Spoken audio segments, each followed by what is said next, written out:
नमस्कार, मी रेखा. सर्वांचं खूप मनापासून स्वागत. आज आपण मेदूवडे करतो आहोत आणि त्यासोबत नारळाची चटणी. हे मेदूवडे करताना आपण कुठल्याही प्रकारे सोडा किंवा इनो कशाचाच वापर केलेला नाही आहे. तरीसुद्धा छान वरून कुरकुरीत आणि आतून सॉफ्ट असे हे वडे झालेले आहेत. तर चला सुरुवात करूया. मेदूवडे करण्यासाठी उडदाची डाळ जी आहे ती खूप वेळ भिजत घालायची नाही आहे. साधारण 4 ते 5 तास पुष्कळ होतात.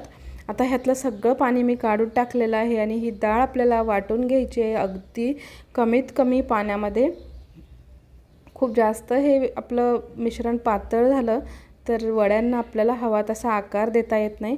त्यामुळे कमीत कमी पाण्यामध्ये ही संपूर्ण डाळ मी आता इथे वाटून घेतलेली आहे. आता ही वाटलेली डाळ जी आहे ती सगळ्यात महत्त्वाची प्रोसेस म्हणजे हाताने आपण ती 5 ते 7 मिनिट छान फेटून घेणार आहोत. असं केल्याने आपण यामध्ये कुठल्याही प्रकारे सोडा किंवा इनो काहीही न घालता सुद्धा आपले वडे छान आतून सॉफ्ट आणि वरून कुरकुरीत असे होतात. तर अशा पद्धतीने हाताने हे पीठ साधारण 5-6 मिनिट मी फेटून घेतलेलं आहे. आता एका वाटीमध्ये थंड पाणी घेतलेलं आहे आणि त्यामध्ये अशा पद्धतीने हे पीठ सोडून पाहायचं आहे. पीठ पाण्यावर तरंगतं आहे म्हणजे आपलं पीठ छान फेटून झालेलं आहे आणि वडे करण्यासाठी ते तयार आहे. ही प्रोसेस अगदी महत्त्वाची आहे. तुम्ही हे नक्की ट्राय करून पहा. तर यामध्ये मी पाव चमचा जिरे आणि थोडासा हिंग घातलेला आहे. ओला नारळ घेतलेला आहे कट करून छोटे छोटे तुकडे करून. त्यानंतर कढीपत्त्याची पाने, कोथिंबीर घातलेली आहे, एक मिरची आणि थोडासा आल्याचा तुकडा हे मिक्स करून कुटून घेतलेलं आहे. आता चवीनुसार मीठ घालायचं आहे आणि हे व्यवस्थित पुन्हा एकदा एकजीव करून घ्यायचं आहे. पीठ जेवढं छान फेटलेलं असेल तेवढं छान आपले वडे होणार आहेत.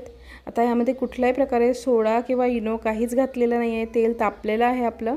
मी ही चहाची गाळणी याला थोडंसं ओलं करून घेतलं आहे. खूप जास्त पाणी लावायचं नाही आहे, नाहीतर तेलामध्ये ते पाणी तडतडू शकतं. तर अशा पद्धतीने मी इथे पिठाचा गोळा घेतलेला आहे. चाळणीवर अशा पद्धतीने ठेवून बोट ओलं करून घ्यायचं आहे आणि अशा पद्धतीने मध्ये होल करायचं आहे आणि अलगद तेलात सोडायचं आहे. तेल खूप जास्त आपल्याला गरम करायचं नाही आहे. मीडियम तेल गरम झालं की आपल्याला त्यामध्ये वडे सोडायचे आहेत.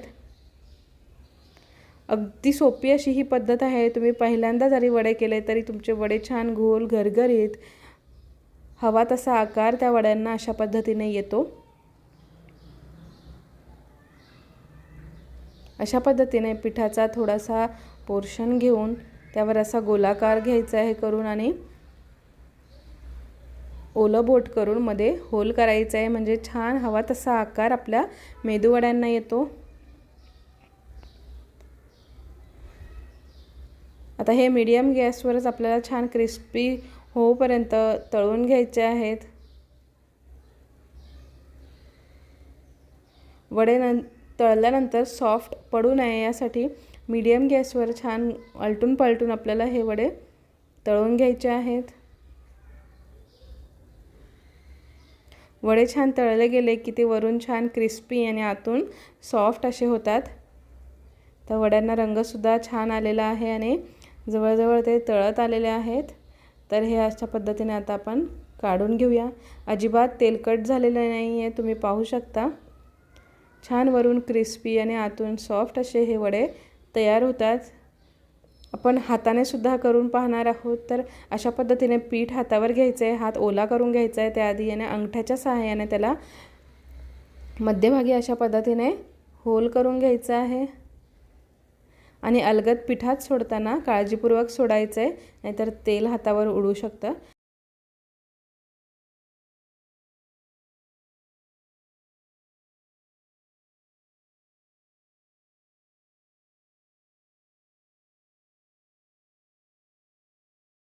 आता छान आलटून पालटून हे मेदूवडे तळून घेऊया.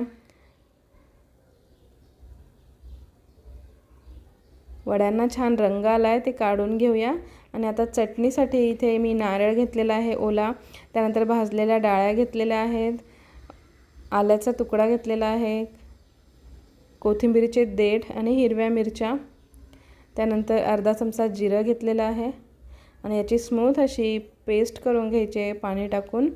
तर चवीनुसार मीठ घातलं आहे आणि आता फोडणीमध्ये पाव चमचा जिरं, पाव चमचा मोहरी, थोडासा हिंग घालायचा आहे, कढीपत्त्याची पाने आणि एक सुकी लाल मिरची घातली आहे आणि आता आपली ही खमंग अशी नारळाची चटणी तयार आहे। तर मग ही मेदूवड्याची रेसिपी तुम्हाला कशी वाटली, तुम्ही ही नक्की ट्राय करून पहा। तुम्ही पाहू शकता अजिबात तेलकट झालेलं नाही आहे, छान वरून क्रिस्पी आणि आतून मऊसर असे हे वडे झालेले आहेत। तर मग रेसिपी आवडली असेल तर लाईक करा, शेअर करा, चॅनलला अजून सबस्क्राईब केलेलं नसेल तर सबस्क्राईब करा, चॅनलला सबस्क्राईब करून बेल आयकॉन हिट करा। पुन्हा भेटूया एका नवीन रेसिपीसोबत, तोपर्यंत धन्यवाद।